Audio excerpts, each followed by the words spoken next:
my friends. Happy Monday. It's been a minute since I've gone live. So I wanted to hop on and say hello. Um, should be going live here from this point forward on Mondays at 12:30 p.m.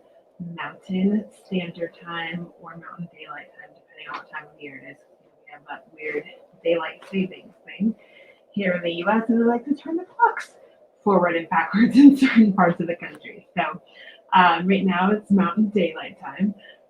But yeah, here going forward, should be going live right here at 12:30 every week. And I'll keep it pretty brief and short. Just want to pop in, say hi, and kind of share what's on my mind. And hopefully, something that I say will be of benefit to you and will add some value to your life. So, today I want to talk about four keys, four tips, four ways to add wealth to your life. And what if it's actually not as difficult as you may be thinking that it is? So, the first way or key or tool in adding wealth to your life is to first get brutally honest and really present with what is going on for you financially. A lot of times it could be, emotional issues, past trauma, you just never learned how, weren't taught it in school. But it's really important to get really aware and present with your finances. It doesn't work if you just avoid them and push them off into the corner. And when I say get really present, get really aware, what I'm talking about is like getting real with yourself about your money. So what's coming in, what's going out, whether it's a regular monthly bill, money you like to spend going out to eat or doing things that are fun for you, something that you put on a credit card or took out a loan for, like every single penny that comes in and goes out every month, and track it not just now, but track it ongoing and do it for a while, because you are going to have variable expenses. Some things you might pay quarterly, some things maybe once a year because you've set it up that way, or because it's a birthday or a holiday or an unexpected expense like a car repair. Track all of it.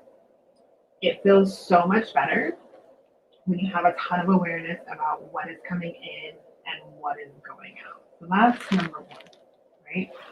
Number two, and this might hurt for some people, but number two is to stop thinking like a poor person or a middle class person. Okay. And this is not to dig at anybody or to like make you feel bad or wrong, right? Like, we're products of our environment. We hear and learn and see and absorb influences from friends, from family, from school, from the media. We're taught a lot of these things, right? And until you know a better way, you're going to keep doing things that maybe don't work for you. But I just want to remind you that abundance is everywhere. Everywhere, all the time, no matter how you think it looks, no matter how you think it feels. Abundance is everywhere.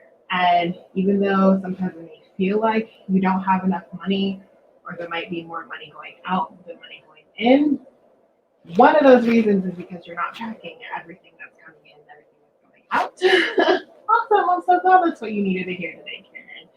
I thought it could be a contribution. That's the whole point of popping on, right? But one might be because you're not being aware of what's coming in and what's going out.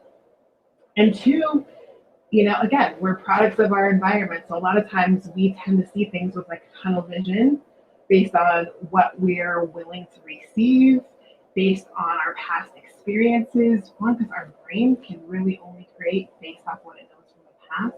That's our subconscious mind. It kind of works on autopilot, and in some instances that's a great thing. With other things, not so much, right?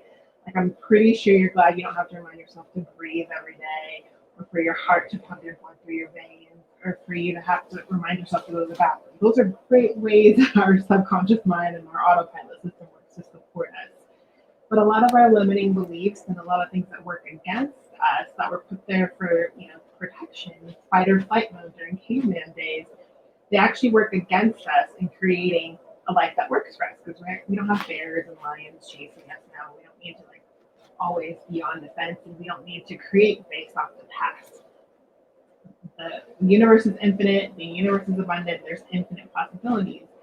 And really, money is just a concept, it's just energy, and it's just an idea.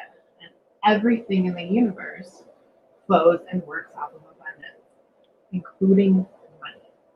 So sometimes, I'm not even gonna say sometimes, all the time, if you think you have a money problem, it's never, ever, ever a money problem. It might be an idea problem. It might be a feeling unworthy problem. It might be an unwillingness to receive problem. It might be, it's just time to gather more information, right? And so that leads me into number 3, which is to educate yourself about money, right? If you don't take the time to educate yourself about how money works, how it flows in and out from place to place, how you can use it to multiply it and grow it, then how are you going to build wealth? You have to educate yourself about how money works. That could come through reading books, attending classes or seminars, surrounding yourself with other people who are already functioning from an abundant mindset and who have already created some wealth. Success leaves clues. One of my favorite books that sits on my desk all the time, Secrets of the World Class by Steven Siebel. Lots of great ideas in here, right? So surround yourself with mentors, whether it's a physical person that you're having a conversation with, or maybe a book or an audio, or a financial professional that actually has been there, done that, and can actually like guide you by example, not just tell you that they're not actually implementing the things that they're sharing with you, right? Because there's a difference between advice and sound counsel. Anybody can give you advice, right? But sound counsel comes from someone who actually walks their talk. They live in integrity, and they can show you, that they are doing what they are showing you how to do. So just remember that as well. So there's lots of different ways to educate yourself about money. If you would like some, oh, sorry you're having a hard time with bad streaming, Eric. I'll make sure you get the replay and hopefully everything's clear with where you are. But thanks for joining. Good to see you.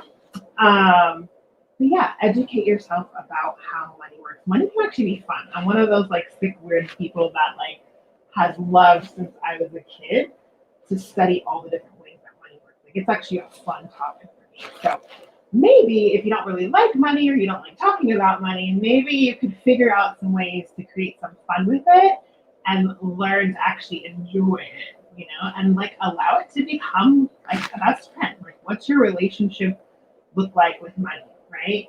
And what's your relationship look like even more importantly with you? Because 9 times out of 10, your relationship with money is in direct correlation to your relationship with you. Ouch, I know that hurts. Whenever you think you have a money problem, it's never about the freaking money. There's always something else going on underneath the surface, right? And then the last thing is, okay, knowledge is not power. I know people say that all the time, but that's bull crap, okay? Applied knowledge is power. So then you have to go and apply what you've learned. Put it into practice. Save, invest, expand upon what you have. Don't just learn about it, actually apply it, right? And so I hope that these tips, and it's only a quick, 10-minute video, so there's a lot more to it than that, but I hope that these tips and that this conversation has opened up something for you that, you can start to take even one thing and apply it right here, right now, today, to start moving you forward to getting yourself in alignment with being willing to have and create and continue to create and receive more wealth. Because you are abundance, you are wealth. It's your natural state, it's your birthright. There is no lack. Everything that we've been sold about lack or not enough or scarcity or poverty, it's all by design, and it's not the truth of who you are. Just think about it for 1 minute, right? You breathe in oxygen from the trees every single day, and you simultaneously breathe out carbon dioxide that gives the trees life every day. That's abundance in action, contribution in action, simultaneous gifting and receiving effortlessly every single day. You are abundance, and so is wealth as a possibility for you because you are it. If you'd like to take this a little bit deeper, I encourage you to go to my website, thestresslounge.com, and book a 20-minute complimentary consultation with me. I would love to dive deeper with you on these concepts. Have a great day. See you next time.